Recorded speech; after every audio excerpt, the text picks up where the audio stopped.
So we have to pick up this thing and place it on the sea star so that the Velcro connects. Bro, what the heck? I feel like I can already see it. I feel like, Velcro and water do not Yeah, mix. Exactly. But that's just me. I can already I can see really the failure. whoever's piloting. I can already see them like standing there for like 5 minutes trying to get it onto there. Watch us not do it for that exact reason. Just like, no.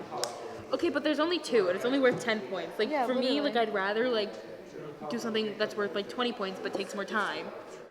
2.4 is there's going to be sea stars. It's an outbreak of sea stars that you have to cull them, which essentially means you're killing sea stars because there's too many of them. So the way the sea stars are going to look, it's just going to be a piece of PVC with a square of the soft side, the loops of Velcro, on top of it. There's going to be 2 of them.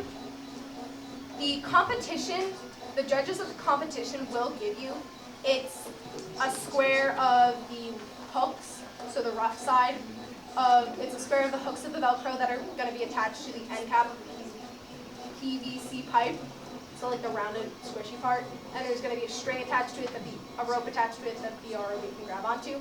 So you have to hold onto the rope or just the mechanism and bring the ROV down so that the hooks attach to the square on the sea star. So you have to do that for both of them, and it has to stay for 10 seconds without aid of the ROV. So like once you let go, it has to stay for 10 seconds for you to get the points.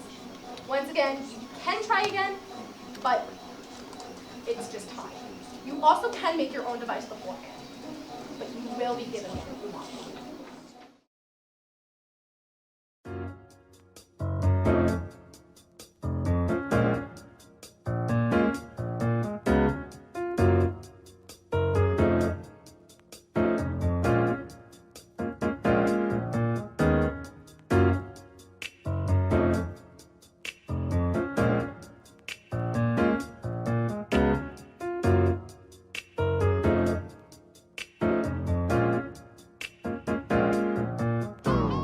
Do you have any ideas of how to get those though?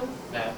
Mesh net. The idea we've been thinking about is put on now, top of the RV, scoop them up, and then go to the surface. And then you can remove the net. Find some way to, like, take the net off. Yeah. Hey, net.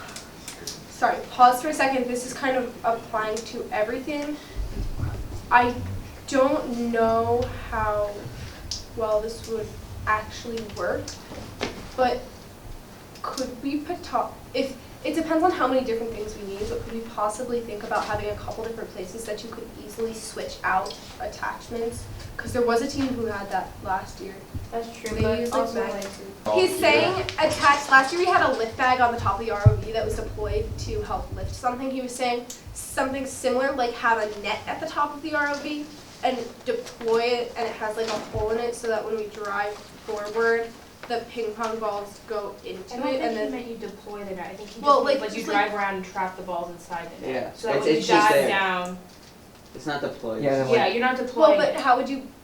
It's limited like- on the length it goes, so it doesn't like get anything It's like literally like else. think of like SpongeBob's jellyfish catching net. You just put like the circle part with the net on top of our ROV and you drive around and you catch it inside. It's okay. Keep them inside. So then when we come back up, all we have to do is remove the net part and we have all the people. We should Yeah. make sure the net. Is that clear to everybody else, or was it just me that didn't understand? Oh, I got it. Okay, then I don't need to draw it. I noticed that too. I noticed that we might have to have a decent amount of fine motor skills when picking Yeah. things up. So I wasn't really sure how would we approach that one, only because like Did they tell you what the pin is made out of? Google has an API known as SQL Machine. Essentially, we can feed it our own raw data, and then it gives us JavaScript code back.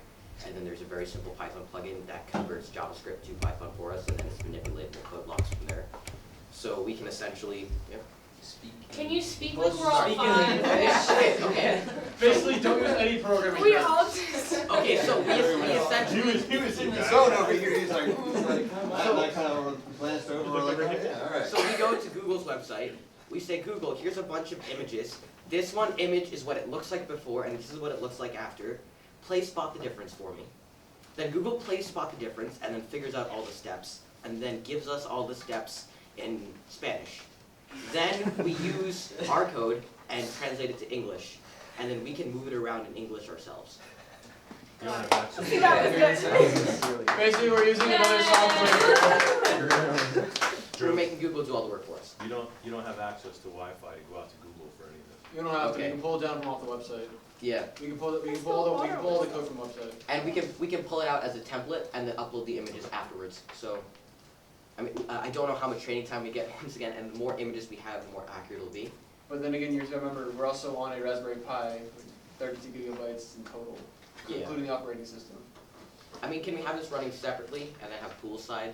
Technically, we can put it on the server side, which the computer. We put it on the top deck, and then have that commuting down to the Raspberry Pi. But then that's also more data we're throwing over the Ethernet cable, which would lag it all. Does that mean we can't use a web scraper for any of that? No, because you don't have Wi-Fi. We don't have web, yeah. That's unfortunate.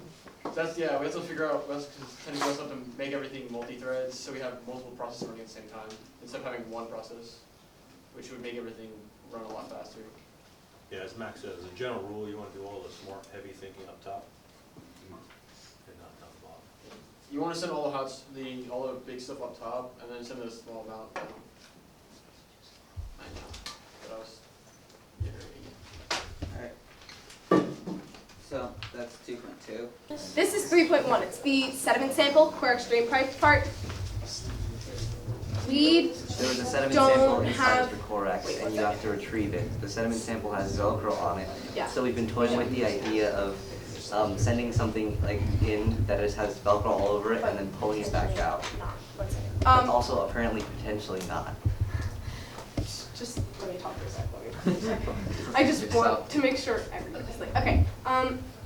Because last year we had the micro ROV that was hypothetically to grab something out of the Yeah, we had tube. it deploying directly from the main That was, ROV. This year the we thing have with the last option. year is we had to have a micro ROV to do that. This Yeah. year you don't even get any extra points for it, and it's a straight shot. So we could use a micro ROV, it's just we had concerns with the It's just concerns we something had to play last with. year. Well, also we have the option this year to like have the micro ROV completely separate. Well, yeah. Yeah, Last it's year just- the micro ROV had to deploy. From We the talked main- about that, well, no, it does have to be It has- it deployed still from has to the be Oh, it deployed. does, but it doesn't have to like be attached. Attached, yeah, the tether. I know, We can have I it know, we would just, completely separate. we would have to have some sort of, And here's another thing. You get 25 points for just deploying the device, which is almost a third of the task. So what if we just literally deploy it and like don't actually? You can just leave. I assume you have to bring it back up though. No, that's a separate thing.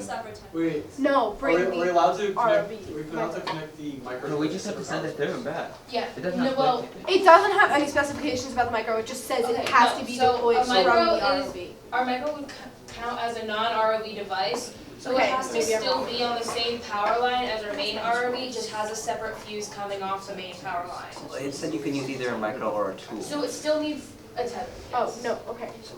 Because there's not protection. But it doesn't, the tether doesn't have to be real. No, you still have to collect the Away sediment. from the top. Guys, you still do have to collect the sediment samples, you wrote it wrong. It's Oh. yeah. deploy and retrieve.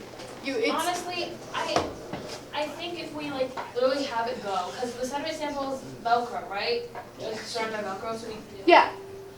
Well, was it, So somebody we put mentioned, Velcro on the front of the micro RV, just have the micro RV drive right into it, so that it Velcros. it's just, missile. yeah, like a missile. And then literally, I'm pretty sure that like, Rope, bring it as back. long as, well, we could do a rope, or You know what we might could do? We could just be able to hold pull it. it back by the tether. Yeah, but Tether is gonna be powered. if it's tethered to, No, it's. But It'll be a separate tether running down.